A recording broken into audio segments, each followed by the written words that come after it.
And everyone hates Milanese people because we are a bit colder than the rest of Italians. So typical Milanese food is sushi. That's what people say, which is not true. I find that this is true with Milan. There's the kind of west side, east side. What side is better? I always make a joke with a friend that I'm always saying that the West doesn't exist because like we Molise. never, yeah, exactly. We never go there. Maybe you'd find like the extremely large Aperol Spritz glasses exactly. there that are like bigger than your face. Yeah. That's not, Italians aren't drinking those. No, exactly. No, we don't drink this at all.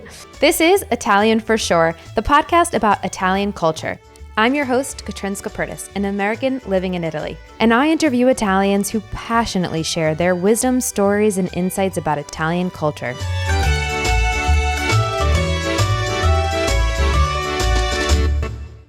Welcome to Italian for Sure, Lice. Hi. Good morning. Good morning. Good morning. So we are going to talk all about Milan today, which I'm really excited about. It's where we are today recording, and it's also where you're from, right? Yes, exactly. I've grown up here in Milan. I was born and raised Milanese, which is pretty rare. It's not usual to meet people from Milan that were born here. Milan is a very special city to me, not only because I've grown up here, but also because I've made telling Milan my job. Of course, it's a city that brings a lot of, we will talk about this. A lot of people hate this city. A lot of people love this city. But personally, I've loved growing up here. It's such an alive city. And I think you meet a lot of people, you experience a lot of cultures, even just by being here. So I was born and raised Milanese. Very happy to. Yeah, it's really true what you said, though. I now living here, I don't meet a lot of people who are actually from here. Some, but it's like in New York. If you meet somebody who's actually from New York City, like born and raised in New York City, it's quite rare. The same for Milan. It's rare to meet someone born and raised here, living here now. Often I meet people from all around Italy, which I think is really nice about Milan is you have kind of a melting pot of different Italian cultures, different regional cultures coming all together in Milan. So you were born and raised in Milan, and then at some point you left, but you decided to come back. Can you talk about that journey of why you decided to come back? Yeah, so I left Milan because I actually really hated Milan at this point of my life. I really needed to experience something new because I feel like when you grow up in a city like Milan, a lot of people stay because it offers a lot. But for me, it was really important to experience something different than being here. And I went to Germany for 6 years, so a pretty long time. But then I really missed Italy, like the Italian culture. I think it's very unique how we live our lives here in Italy. So after 6 years abroad, I really missed this, the aperitivo culture. I mean, I missed my friends and my family a lot as well, of course. But also the vibes that you experience here, it's something that I don't think another city in Europe can give you. Here in Italy in general, because we go out a lot. We stay together a lot in groups and with friends. So I really miss this. In Germany, it was very different. So after 6 years, when I had to decide where do I want to spend the rest of my life, I think, for now, that's what I think. I was like, okay, I want to go back home. Now I'm ready to be Milan again. I think that's fair. I think there's the saying, the grass is greener on the other side. We want to get out, we want to explore. But there's something so special about actually leaving and understanding that you love where you're from and being able to come back and have where you're from accept you again and be able to be part of your culture again and be happy in that space. And I'm speaking also as somebody who moved to Italy from a different country and sometimes wishes that my life brought me in a direction where I just was obsessed with where I was from and I wanted to be where I was from because of course it would make things much easier with family and of course you have to get out and you have to explore and sometimes you end up falling in love with a different part of the world like I did. I mean, I understand you because I also love Milan. So yeah, no, Milan is amazing. And people ask me all the time about if I like Milan or not. And I want to share about why I love Milan. But first, I want to ask you, when you came back to Milan, how was it different than when you left it 6 years prior? So, wow, okay, it was really different. Milan is a city that changed a lot, even like when I was still here. When Expo happened, it was the first big event that Milan hosted. And like, I felt like the city became way more international for me. Like, that was my experience of this. And after being gone for 6 years, when I came back, I feel like every event happening in Milan that was big when I was here, it's way bigger now. Like Design Week was a thing. Now it's like so much more. I like how the city became more international because I feel like it wasn't that international before. I mean, of course, there were still people coming for Fashion Week or Erasmus student because I was a student. So that's what I've experienced. But right now, way more people from abroad are coming to Milan, which is a very good sign. It has become way more expensive, that's for sure. And that's probably Milan's biggest problem, that it's not really accessible for everyone because it's very expensive. You need to have a certain support to live here or like have a very good job, but it's really hard to have a very good job in Milan, a job that pays well. So I feel like the city offers a lot culturally. There is a lot of events, a lot of things happening. It's never boring, but at the same time, it became so expensive that not everyone can experience it this way. Pros and cons. Yeah, exactly. I know, you mentioned a couple of things I want to talk about, loving Milan, it being international, and also Design Week, which I want to talk about. But starting with, loving Milan and it being international, when I talk about why I love Milan, I often talk about I like it because it's international. And I think that's probably because I'm a foreigner here. And so when I moved to Italy, I didn't know any Italian. I was still learning about the culture, and being able to learn Italian with a safety net of maybe having more people who understood me if I had to speak English or ask if they could speak English. And of course, I always want to try to speak Italian as I'm learning, but when I moved here, I didn't know anything more than ciao. So being able to have that international side to Milan has really helped me in a transition stage. And then I hope, as I'm learning Italian now, it's been 3 years, that one day I'll be able to, live anywhere in Italy. And even if nobody speaks English, I'll be completely fine. But the international aspect has been really great. I think also from an open mind perspective, my husband, for example, he left Italy 10 years before we moved him back, let's say. And even for him, I don't want to put words in his mouth, but, I think it probably would have been different for him to move back to, his hometown where maybe not as many people had that same experience as him of living abroad for many years and, speaking multiple languages and meeting people from many different cultures and then coming back. Whereas living here in Milan, we meet a lot of people like him, a lot of people who are either foreigners like me or people from around Italy, from different parts of Italy, or people who, like you, left and lived abroad in a different country and then came back. And I think that mindset is really special and unique to Milan. Would you agree? Yeah, I was talking about this with a friend a few days ago, about the fact that when you've lived abroad, or if you're a foreigner living abroad, I feel like you need to find other people that have experienced the same thing that you have experienced, because it does change you. It changes the way you see things, and you see how you want to live your life. And it's very nice in Milan because there are so many of these people. Among my friends as well, but I meet every day like someone who has lived abroad and who came back. So you face the same challenges of like being back, but also the same good things, like you're happy to be back. And I love how, yes, there are so many foreigners here. So you can also keep these international vibes that you've experienced when you were living abroad, which is something I was afraid I would really miss.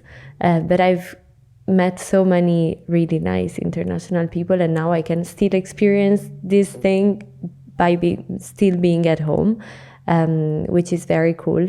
And I think a lot of Milanese don't leave Milan and don't have this experience because we feel like we have everything here. Why should we leave? But actually, to me, it has helped me a lot to fall in love with the city again, because it can become too much Milan if you've spent all your life here. And the nice thing about Milan is that whatever experience, there are so many people that whatever experience you've had, you will meet someone who's probably has had the same experience as you. And I think that's one of the nicest things, that you can find so many people, and if you're bored, you can just go out and like meet someone who is feeling the same that you are feeling. That's a really unique perspective. And, I don't know if all Italians would agree with you that Milan is so great. I am really biased. It's like Milan is like my best friend, I love my best friend so much. I know she has a lot of flaws like everyone and like every city, but it's still my best friend. I'm not gonna talk badly. Her. Yeah, exactly. Or like say very bad things about. No, I mean, there are bad things as well about living here, and of course you can't just always think about focus on the negative. Yeah. Well, let's talk about that. So, why do people hate Milan? So, I mean, right now, because it's expensive, because it's not accessible, rent is very expensive. Also, like buying a flat, you need someone to help you, because it's very unlikely that I'm turning 30 soon, so it's very unlikely that at my age you can like buy a flat without your parents' help. So I think this is the main reason. Then like over the years, like I have a lot of friends from other parts of Italy, and everyone hates Milanese people because we are a bit colder than the rest of like Italians. I mean, in general, then there is always like, I mean, I don't want to stereotype too much, but in Milan you work more, life is more stressful, you run more, in the sense that there is so much to do, and like people work so much that you're always in a hurry. This Italian dolce vita, forget it in Milan. It's really not what it is here. And I think for many Italians, maybe this is a bit too much.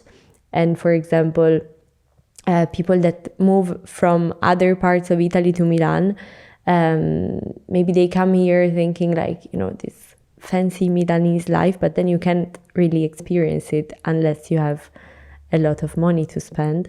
And also like building a family here, you need money for everything, and like way more than it was before and way more than in other parts of Italy. So I think that's the main reason why people are really like even tired of this city. A lot of people are leaving, a lot of people are thinking about leaving, or like just move a bit outside Milan, where at least rent and like housing is a bit more affordable. So yeah. I've heard Italians say that they hate Milan compared to the rest of Italy. Often it's about food being better in different regions or it being more beautiful in other cities. I have a different perspective because I'm not coming from a different part of Italy. I'm coming from a different part of the world. So for me, Milan is so beautiful. Something I love about Milan is that it's not filled with tourists. So I know true. I'm a foreigner here, but like everybody who comes to visit Milan in terms of, being a tourist here, they go straight to the very, very center. They see the cathedral, or what we call the Duomo, and then they leave. And sometimes they even leave complaining like, oh, there's nothing to see in Milan. I've seen so many reels on Instagram and I'm like, there's so much more. Yes. But I understand, because actually I think it's a more local city. And I think that's why I love it, because I get to experience it as more of a local, living outside of like that very, very center, where I think Milan is a great size. I lived in New York City right before moving here.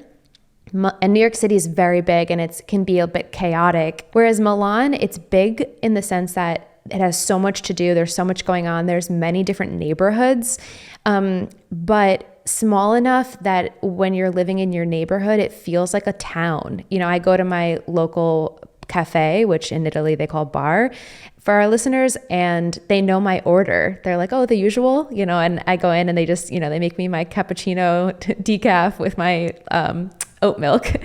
I was thinking of my order in Italian. That's why. But, you know, so I think Milan has this great mix of both. But I guess, you know, you said like people come, they see the Duomo, they see, you know, the big cathedral in the center, and then they leave and then they complain. So if someone was visiting Milan for the first time, what would you recommend that they see? Well, of course, the Duomo. I mean, that's for sure. And that's something you have to visit. And if you go up to the roof at sunset, it's very beautiful.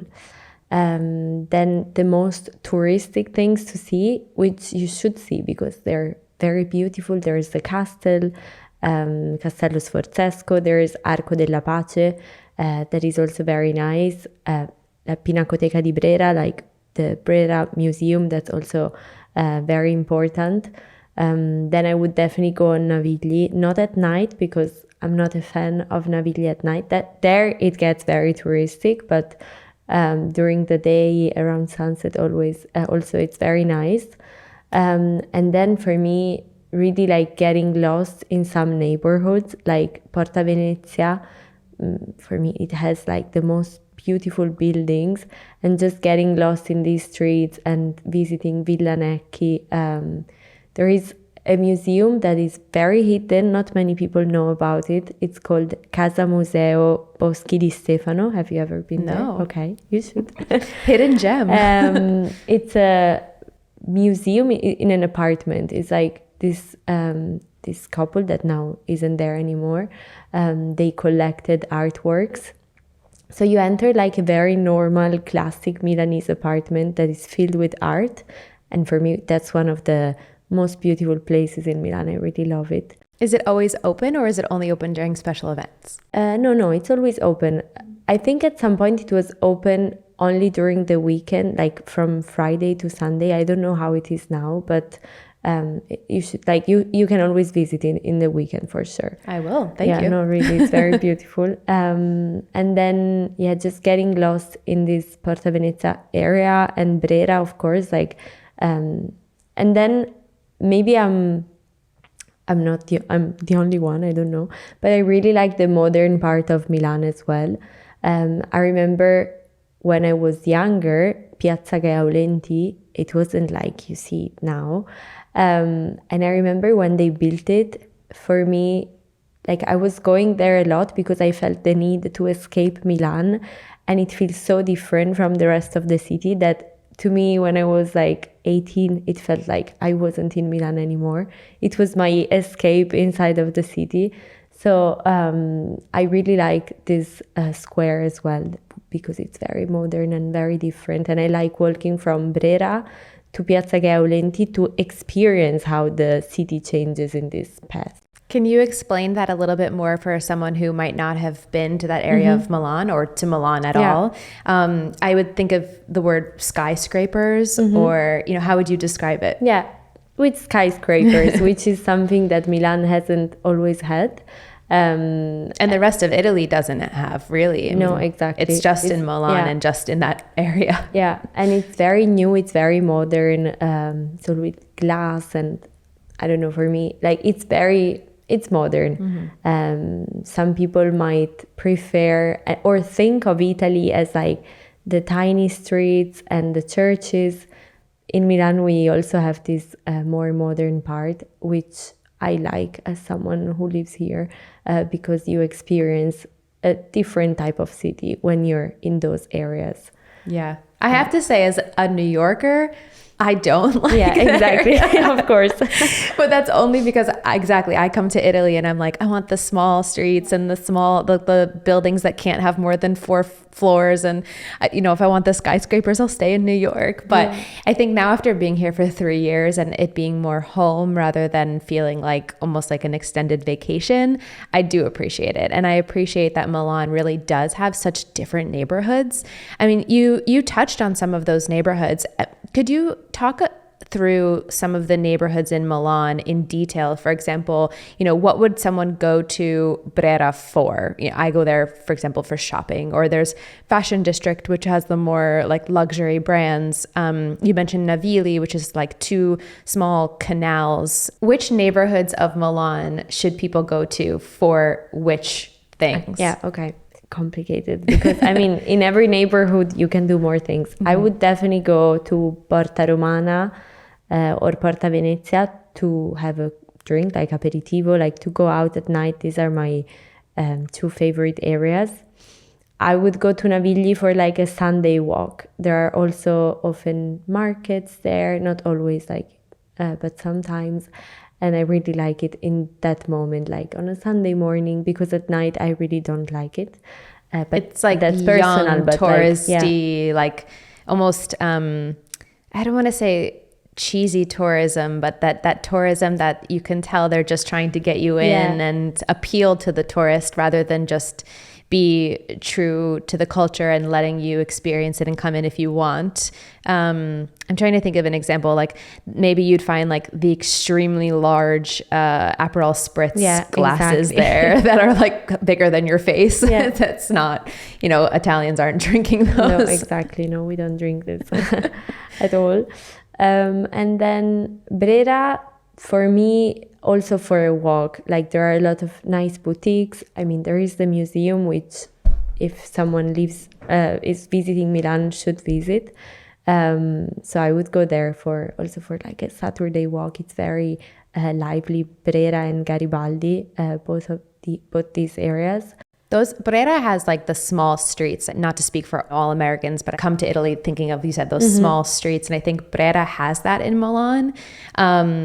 The only thing with Brera is similar to Navili in terms of tourism. It's true, yeah. It's a bit with the restaurants, I noticed. They have the restaurants that people call you in, or the menus on the outside. What do you think about those? With like pictures. Yeah.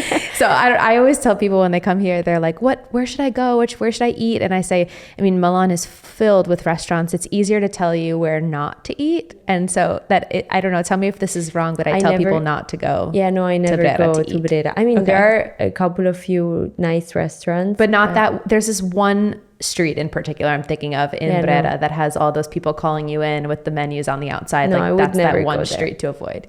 No, I would never go there. Like you heard it from a Milanese girl.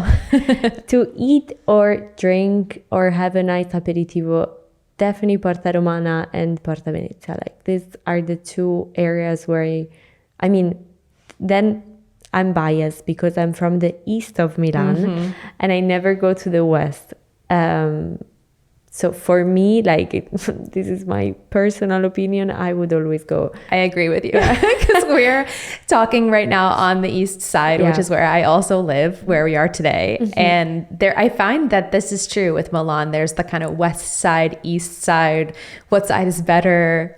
I'm a complete east side me person. too, because I've lived here my whole life. I always make a joke with a friend that I'm always saying that the West doesn't exist because like we never, exactly. We never go there. But of course, it's more residential, that's for sure. So there are even less reasons to go there if you don't live there.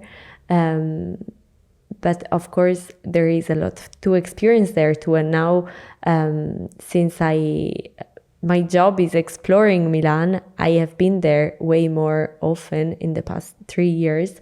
But I think before leaving Italy, I'd never been to the west of the city because I had no reason to. That's so interesting. Listen, it's a little different because it's not a city, but I had never been to the west side of the US before I was 26. Okay. So country, city, a little different, but basically the point I think is that we stick to what we know, we stick to where we're from. So it makes complete sense. Yeah, now sometimes I actively say, okay, I'm going to have a drink in the west of Milan. It feels like an adventure. See what's there. Yeah, exactly. No, also because, my area of Milan until like 2 years ago, 2 years ago, it was not connected to the west at all.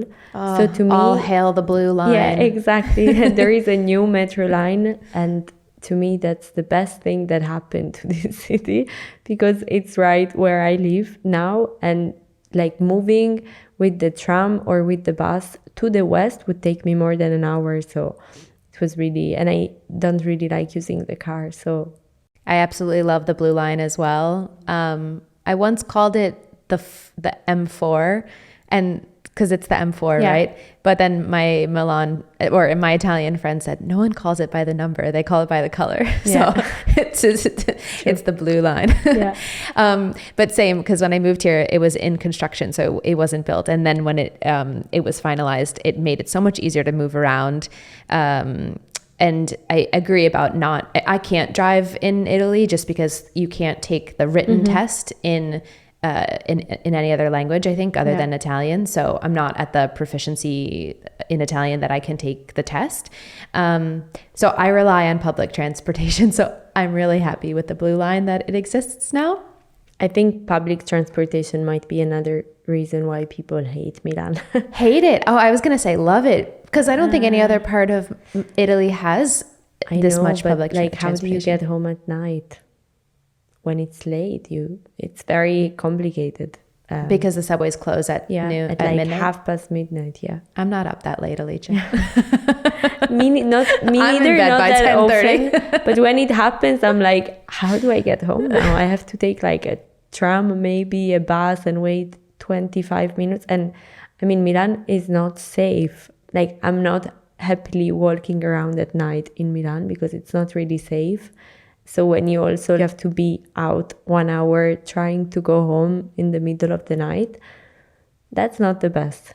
Yeah, that's another thing that can definitely be improved in the city. So talking about safety, so you don't feel safe in Milan? No, but I've never felt safe in Milan. This is something I always tell people, because it's another thing that you hear a lot. Milan isn't safe. It's getting way more dangerous.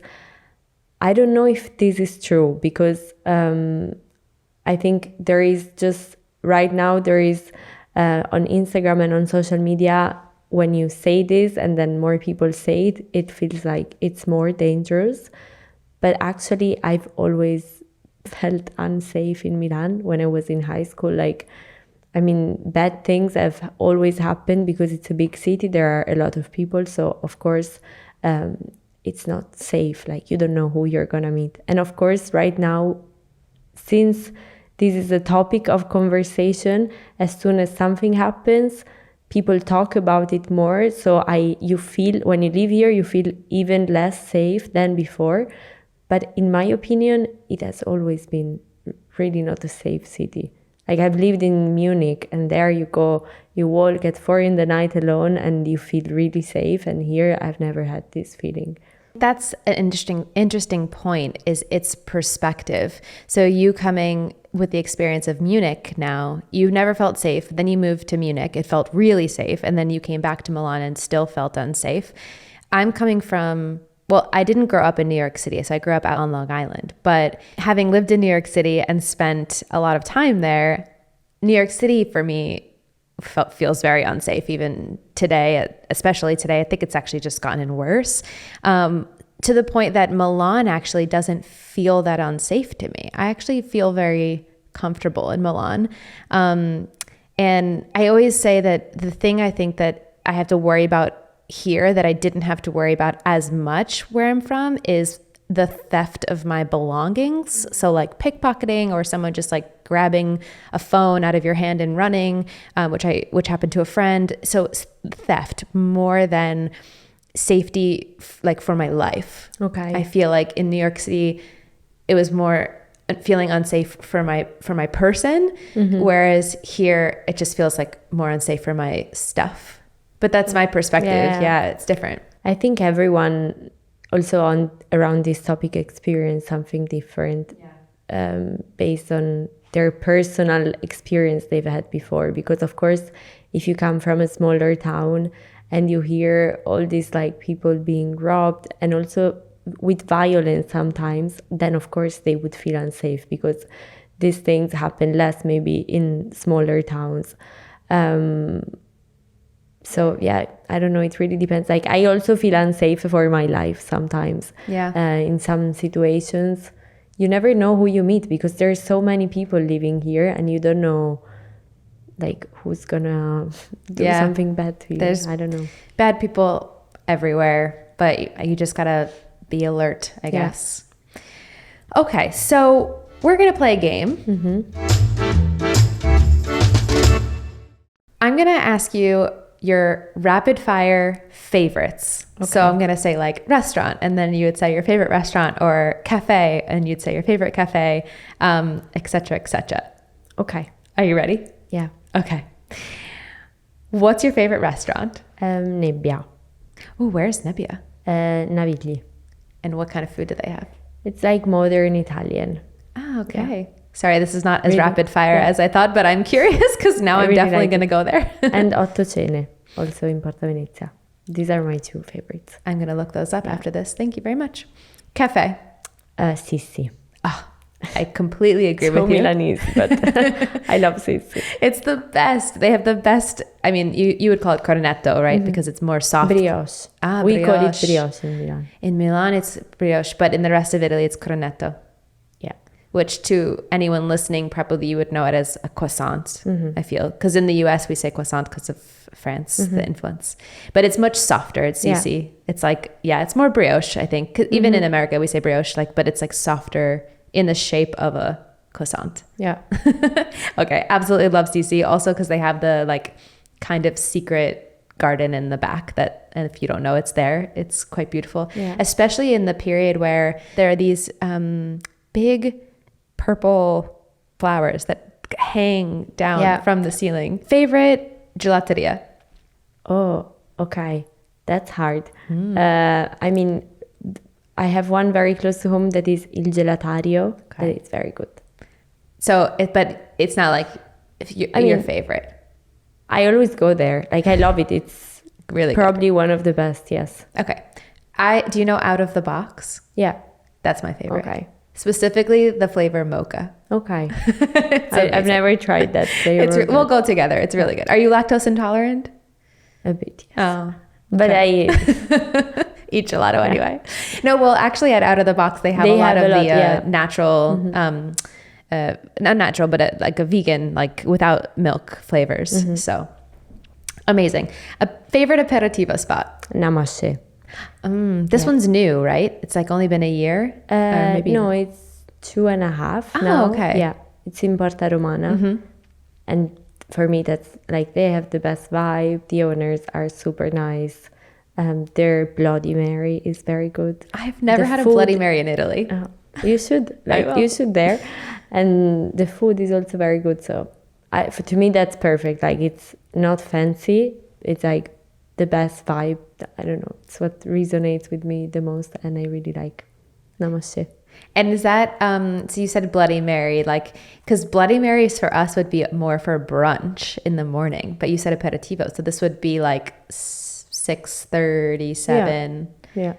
Interesting. For me, I would drink it at midnight also because I love it. But yeah, aperitivo. Interesting. Okay, well, I have to go and try it. Favorite vintage shop? Bivio, it's very nice. Yeah, they have a lot. There's a lot of vintage shops in Milan. Is that a newer thing, or has that always been something popular in Milan? Is vintage shopping? It's getting popular. It's not new. Some shops have exist since a while, but it's getting super popular. Vintage markets are the trend, which is good because sustainable shopping. Exactly. Absolutely. Bivio is nice, but sometimes I go and they have designer stuff as well, but the designer stuff is also still super expensive. Yeah. So I picked up a blazer once and I think it was €400 and I was like, wait, when I'm coming vintage shopping, I'm not really looking to spend €400. There is another store called Ambrose in Isola. I think they have more and that's also very nice. I've got some things there. Okay, I have to check it out. Where do you love to go when you want to get out of the city? When I was 18, it would be Piazza Gaulenti. Which is still in Milan. Yeah, exactly. But now if you want to leave Milan and go outside. Okay. You mean around Milan? In Lombardia, for example, a quick getaway for the day outside of Milan. Then for me, on Lago Maggiore, Stresa and the Isole Borromee. For me, it's one of the best day trips you can do from Milan. Is it's that a bit touristic, but so beautiful. Is it the island that has the white peacocks? Yeah, exactly. I've seen this. Okay, I haven't been. So you should. For our So listeners, beautiful. in this lake, there are how many islands? Like 2? The ones you visit the most are 3. 3. Okay. Yeah. And then one of these islands in the middle of this lake has white peacocks. Yeah. Amazing. I have to go. No, I so haven't beautiful been. there. And I've also heard that near Lago Maggiore, there's a woman who's apparently the oldest barista in all of Italy. Have you heard this? No, never. She's either 100 or 101, and she's still serving coffee. And cool. I don't know. I want to talk to her for this podcast. I'm manifesting it. Okay, so we talked about aperitivo spots. So tell me about a typical evening in Milan for someone who lives here, maybe on a Friday or Saturday, although I see people out also on like Wednesdays and Thursdays. We go out every day. So what's a typical evening out like? In general, like with my friends, we would go for aperitivo around like 7:30. And can you explain aperitivo and what it is for our listeners who might not know? Yeah, so you go out before dinner and you eat something small and have a drink and just like stay there at the bar. Like, so it always comes with food. It's not just having a cocktail, it's having a cocktail before dinner with a little bit of food, with something small. It's not a dinner. Like to me, sometimes it's enough as a dinner. When you're a student in Milan, you survive thanks to aperitivo. Because on the serrali and olives. Yeah, exactly. And potato chips. Because now you see aperitivo that like you have to get more food and everything. But when we were at the university, so like 10 years ago, there were these bars where you would pay 10 euros and you would get a cocktail and like a huge buffet. And now isn't this called apericena or something? No, in Milan it had like, as a Milanese, it's still just aperitivo. It was just aperitivo, yeah. Okay. And we survived on this. You paid 10 euros and you would eat so much. Probably the quality of the food was very low. But when you're a student, that's pretty cool because you can go out. Like in Milan, we go out to drink and eat a lot. So of course you can't always spend 50 euros or more every night. So when you're a student that you have even less money, you can still meet your friends and going out and spend only 10 euros and have a drink and like this huge buffet. You can eat so much.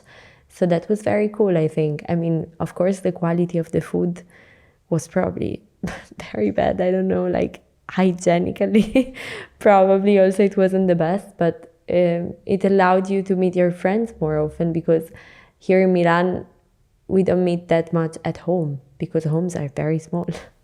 I do meet with my friends at homes here. Yeah, but when you're a student, Oh, okay, back then, yeah. Like now I also meet with my friends at home and I've always, because I was living at my parents' home, of course, when I was studying, but I feel like when you're like coming to Milan to study, you don't rent a huge flat, so it's easier if you want to meet 10 friends to meet them at an aperitivo rather than at home, because probably at home they won't fit. Like people tend to live in like smaller places or share the flat with other people. So, and this aperitivo was great because it was cheap and it allowed you to just go out with your friends. So back then you were just doing aperitivo and that was like everything. That was that was counting as before dinner, or maybe even after dinner. You just stayed there. Amazing. Yeah. Now, fast forward, the age you are now, what would be a typical evening for you? Yeah, I would go to aperitivo. So probably. Still aperitivo. Yeah, exactly. But like with less food, like not these places with a buffet. Aperitivo where you actually purchase your cocktail and the food separately. Probably at Namashet, like that's where I would start every night. Then you go for dinner. And then there is a thing that is quite popular now in Milan. It's like listening bars where you go and you have a drink and there is music, there is a DJ, but no, like it's not for dancing, it's more for listening. I personally don't go clubbing that much, so my nights really never end with me going clubbing. I've never been clubbing in Milan. Like I've never gone out after dinner. In fact, I'd love for you to tell me if I was to go out one night clubbing, like what club should I try for my first time ever in Milan? I have no idea. Okay. Because I used to go clubbing when I was younger. And now if we do go clubbing or like out late, we would choose more the event than the club. So since there are a lot of events in Milan, we would check what events are on in the weekend and we would go to the event. Based on the event. Yeah, exactly. So I wouldn't know which club I would go to, more like there's some cool events and I would go to these. Understood. And do you go out for Milanese food often, or would you go out for like foreign food? I feel sushi is a big thing here. Yes, I love sushi.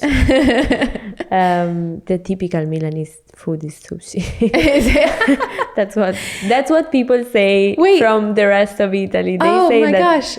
Our typical food is sushi. Yes, which is not true. That's actually really funny because you know the game Taboo? Mm-hmm. I was playing Taboo with a group of Italians on Saturday, and the Italian who was the person trying to get everyone else to guess the word said the typical food of Milan. And some people were saying risotto, ossobuco, blah, blah, blah. And someone was like sushi, and sushi was the right answer. Yeah.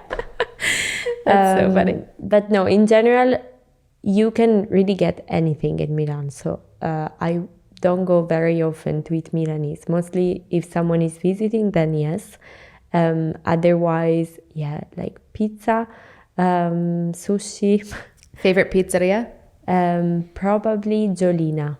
Oh, I don't know if I've been there.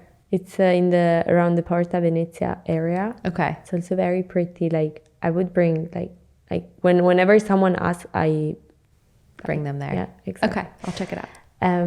Yeah, like we tend to eat also a lot of, I don't know, international food. Ramen is a big thing right now. There are a lot of very good ramen spots. Chinese, me and my friends, we love going to Chinese restaurants. And we have Chinatown here in Milan, and it has amazing restaurants and places, and I like it because you can just walk the street and get different food from different places and kind of just have a day of feasting basically on Chinese food, and it's amazing. It's really good. That's another neighborhood of Milan. Yeah, it's a very nice one. It's also very lively. There's also a lot of bars and karaoke there. Karaoke. I've never been, but I've heard that that's really a thing to do. I was there recently. I would rather go to karaoke than to a club. Yeah, definitely. It's way more fun. But yeah, then we would go out for dinner and maybe then go to a bar. Unless the dinner is then long and you just stay there and you go home pretty early. Dinners in Italy tend to be quite long, which I actually really enjoy because I personally would prefer to just keep talking and over a table of food than to go out, but that's personal. So I fit in, I think, to the Italian culture and the 4-hour dinners.